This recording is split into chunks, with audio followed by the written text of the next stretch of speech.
Pero hindi ulan, bagyo at baha ang pinakamalaking balakid sa pangarap ng Pinoy.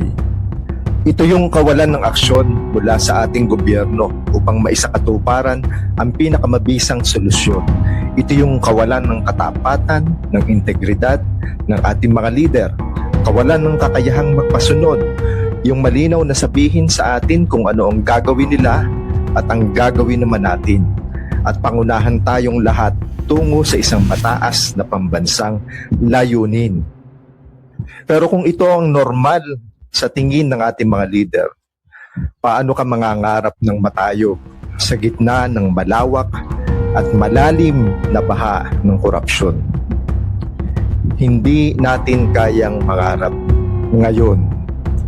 Ang kailangan natin magising